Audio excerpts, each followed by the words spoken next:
Você sabe dizer o que é o corpo de Cristo e qual é a diferença entre o corpo de Cristo e o corpo da Babilônia? E o motivo que me levou a gravar esse vídeo de hoje é que apareceu nos comentários de um dos vídeos que eu publiquei recentemente um cara dizendo que como pode eu não congregar em nenhum lugar porque dessa maneira eu estou desligado do corpo de Cristo. E o pior é que ele ainda diz que pelo fato de eu estar fora do corpo de Cristo, então eu estou morto. E aí eu quero que você entenda que existe uma diferença entre o corpo de Cristo, que é espiritual, do corporativismo. Porque as pessoas elas acreditam que você precisa estar debaixo de uma instituição religiosa, em que nela existem umas pessoas que pensam que são donos, proprietários do rebanho de Cristo, e então existe algumas regras que tem que reger aquela organização, e aí a gente tem um corporativismo, ou seja, uma empresa onde existem de fato as partes que executam as suas funções, mas essas funções estão subordinadas a um cabeça, mas esse cabeça não é Cristo. Então o corpo de Cristo a qual estamos nos referindo é completamente diferente ao corpo do corporativismo empresarial, que é aquilo que a gente tem visto as instituições religiosas praticarem nos dias de hoje. Muita gente pensa por aí que para nos tornarmos corpo de Cristo, basta que a gente confesse Jesus como Senhor e então passe a congregar em uma organização que tem data e horário certo na semana, para então a gente poder se autodeclarar igreja, ou seja, corpo de Cristo. Mas na verdade isso não procede com absolutamente nada que a gente vê que Jesus ensinou e que mesmo os apóstolos ensinaram. Para que você entenda que existe um corpo que é diferente do corpo de Cristo, é importante a gente ressaltar aquela parábola que existe, que foi dada por intermédio do sonho, que foi traduzido pelo profeta Daniel, lá no livro de Daniel, em que a gente vê uma estátua em que a cabeça dessa estátua era a Babilônia, e as outras partes do corpo, na verdade, correspondiam aos outros impérios, o Império Grego, o Romano, o Medo-Persa. Você entende o que eu estou falando, meu irmão? Muitas vezes as pessoas se sentem parte de um corpo porque elas têm uma função e elas estão submissas a um cabeça. Mas esse cabeça não é Cristo. Esse cabeça é a Babilônia. É o espírito da Babilônia, a qual o próprio João apóstolo denunciou no livro de Apocalipse. Como você pode encontrar, por exemplo, lá em Apocalipse capítulo 18. E como a gente faz para saber se estamos debaixo do cabeça que é Cristo ou se estamos debaixo da cabeça da Babilônia? É muito fácil observar que a Babilônia ela tem as suas artimanhas para conseguir conectar as pessoas às suas funções. A gente vê, por exemplo, dentro da profecia de Apocalipse, que as pessoas que estão subordinadas à Babilônia têm uma relação comercial com a Babilônia, têm uma relação emocional por intermédio dos produtos que ela comercializa, das almas humanas que ela costuma também vender e comprar. A gente vê relatado também a indústria farmacêutica e até a própria indústria fonográfica, que é a indústria da música. E para pensar, meu irmão, será que as lideranças religiosas dos dias de hoje não têm um comportamento muito parecido que Nabucodonosor da Babilônia? São pessoas que exigem que você chame elas pelo título que elas têm de pastor ou de apóstolo. São pessoas autoritárias que têm os seus pitis e que aí elas decidem então que todo mundo tem que adorar ela, e se fala mais sobre a questão de se fazer um nome grande dessa Babilônia do que de fato apontar para Jesus como pastor das ovelhas. Note bem quantas vezes essas lideranças apontam para Jesus como pastor e quantas vezes elas mesmas se dirigem a si mesmas como o pastor. E para fazer parte da Babilônia é fácil, basta que a gente constitua com ela algum tipo de aliança comercial. Você me dá uma coisa que eu te dou outra em troca. Pode ser dinheiro, pode ser cargo, e muitas coisas são negociadas por ela para que as pessoas se sintam dependentes desse espírito da Babilônia. E como a gente sabe, o juízo já foi declarado para ela, e quem estiver debaixo da sua autoridade, do seu poder, vai sofrer as consequências. E por isso do chamado, sai fora da Babilônia, povo meu. E você sente que a sua alma tem estado presa a algum tipo de instituição religiosa, porque você está quase que apaixonado pela liderança religiosa, ou mesmo pelos próprios rituais os hábitos que são constituídos dentro da organização para te trazer uma falsa sensação de tranquilidade.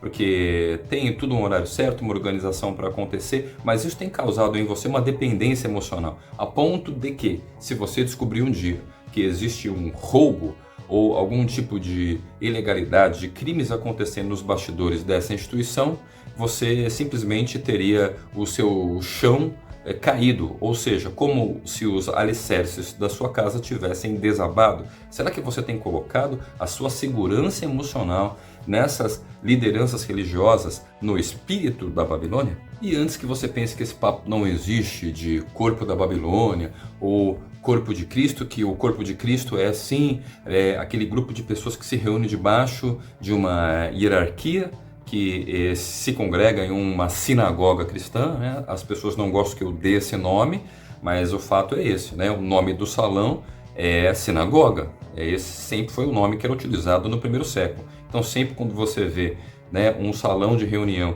onde tem pessoas que estão se reunindo de maneira religiosa, isso é uma sinagoga, isso não é uma igreja, porque igreja na verdade somos nós. E eu sei que você pode estar pensando aí, mas tá bom, como é que eu sei então se eu sou o corpo de Cristo? De repente estou fazendo parte de um corpo babilônico, mas será que eu sou o corpo de Cristo? E para isso existem alguns textos interessantes, como por exemplo a gente vê lá em 1 Coríntios 12. Ali Paulo diz que nós fomos em um só corpo, batizados em um único Espírito. Então o processo pelo qual a gente se torna corpo de Cristo está associado a uma imersão espiritual.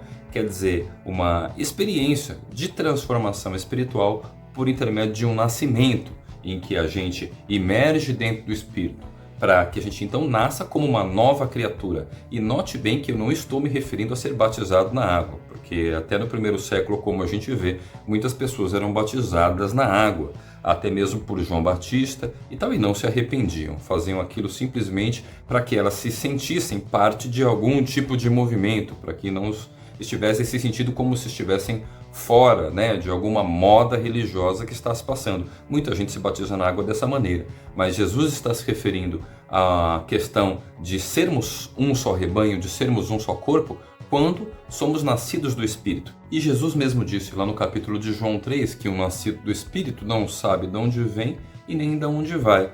Quer dizer, ele simplesmente ouve a sua voz e segue a voz do pastor das ovelhas. Então, o que é um nascido do Espírito? Alguém que foi imerso no Espírito Santo e nasceu desse Espírito. É uma pessoa que tem a capacidade de ouvir a sua voz e seguir a Jesus. Isso que tem uma ligação direta com o capítulo de João 10. E eu vou ler com vocês somente esse verso 16. Olha só o que Jesus está dizendo nessa parábola.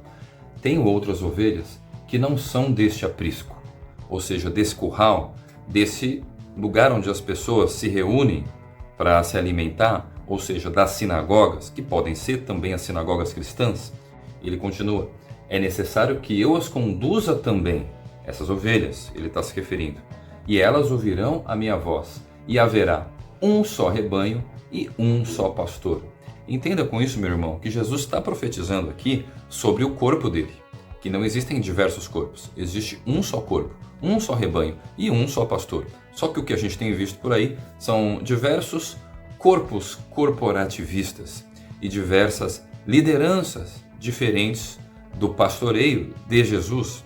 Pessoas que se comportam de maneira muito mais parecida à liderança de Nabucodonosor do que de fato de Jesus. E por que isso acontece? É porque as pessoas insistem em continuar congregando do lado de dentro. Mas Jesus, como a gente vê aqui, ele conduz as suas ovelhas para fora dos apriscos. Dá uma olhadinha aqui comigo no que Jesus ensinou. Aqui no verso 3, o porteiro abre-lhe a porta e as ovelhas ouvem a sua voz. Ele chama as suas ovelhas pelo nome e as leva para fora.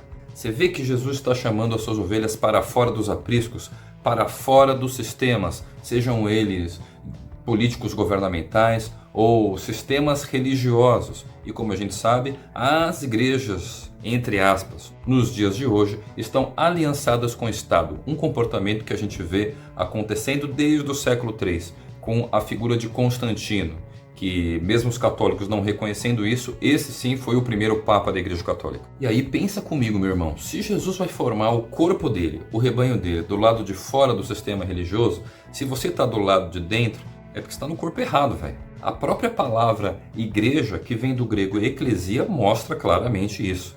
Ek mais a palavra kletos, que significa chamados para fora. Então, se Jesus constitui o rebanho dele do lado de fora dos sistemas, então, na verdade, se estamos do lado de dentro, é porque ainda precisamos nos tornar igreja.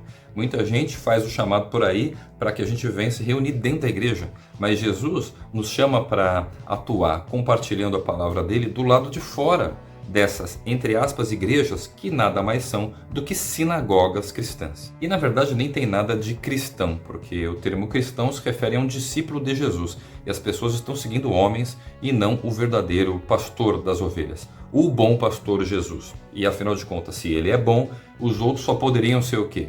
Não precisa nem explicar, né? São maus pastores. E entenda comigo, meu irmão, que eu estou dizendo que são maus não pelo caráter de querer fazer o que é errado, mas simplesmente pelo fato de se colocar no lugar que deveria pertencer somente a Jesus. E ele continua formando a sua igreja, a sua eclesia, do lado de fora dos sistemas. Se você tem capacidade de ouvir a sua voz, então ouça a voz do bom pastor Jesus, que chama as suas ovelhas para fora dos sistemas, porque ali, de verdade, nas pastagens é que você vai poder se encontrar com o verdadeiro alimento e aquele que pode trazer entendimento e guiar verdadeiramente as suas ovelhas para que elas se tornem então um só rebanho e um só corpo. E antes que alguém pense que é muito perigoso viver do lado de fora dos sistemas religiosos, lembre-se que os ladrões que Jesus está avisando que existem, eles atuam se infiltrando dentro dos apriscos,